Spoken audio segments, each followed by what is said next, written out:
Okay, so I'm going to be talking about taxes and inequality. Plutocracy. I think it's a very good term to use in this day and age. Plutocracy is the rule of the wealthy. And so if you look at, let's see if this pointer, no, it doesn't. Okay, so the top graph in green shows inequality. And you can see that we haven't seen such levels of inequality since that other peak over there is right before the Great Depression. Okay, so this level of concentration of wealth and power in the hands of the most wealthy is very dangerous, both in terms of just society in general as well as for the economy. The bottom graph shows the top tax rate for the wealthiest people. And so you can see it's sort of the reverse of equality, right? So as the top rate has gone down and down and down, the inequality has gone up and up and up. As many people have talked about already, most of the income growth over the last, since like the 80s, has gone to the richest. More of the income growth went to the top 1%, so that 38.7% triangle, than the bottom 90%, that 36.3%. And the top graph just shows you a sample, you know, your regular random millionaire, and what that millionaire would have paid over time and how it's gone down, down, down, down with the tax cuts.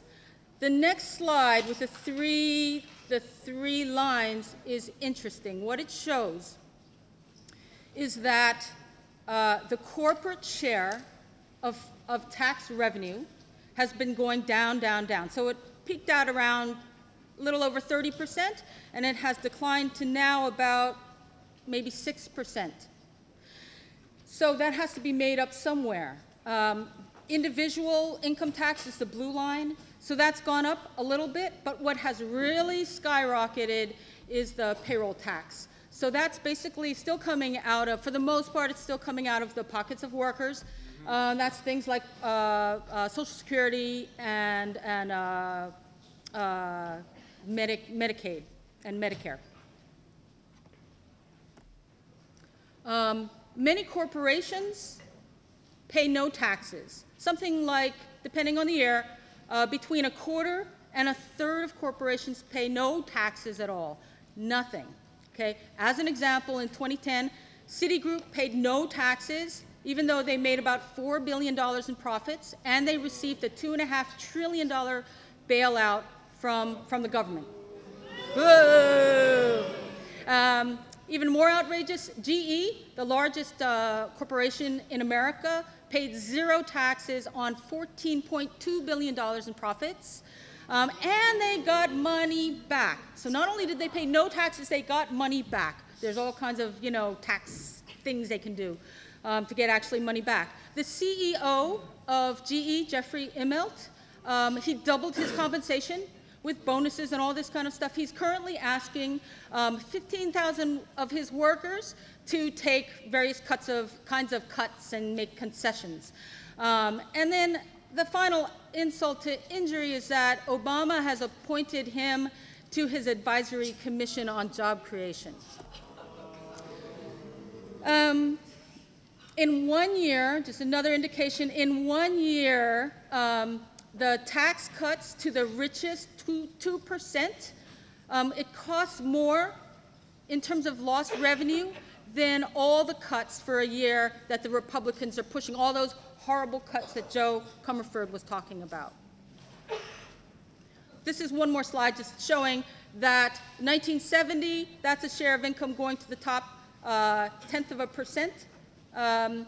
Skyrocketed in 2000, and then the last bar shows you what it would have been in 2000 if there hadn't been the tax cuts for wealthy. So basically half of that gain is due just to the tax cuts alone. So the conservative argument is in the US, our taxes are too high. So clearly, if you look at the US compared to other countries, industrialized countries, our taxes are at the low end.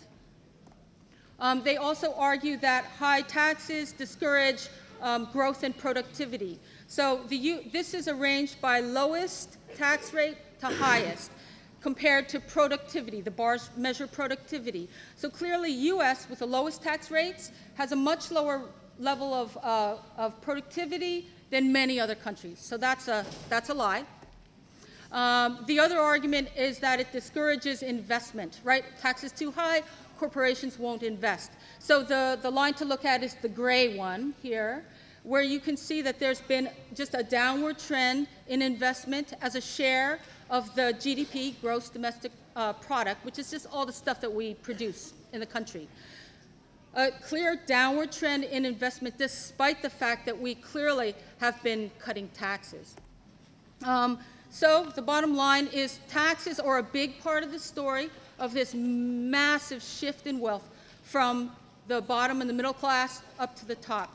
And yes, tax the rich, socialism, solidarity economy. We need real radical transformation in the entire system.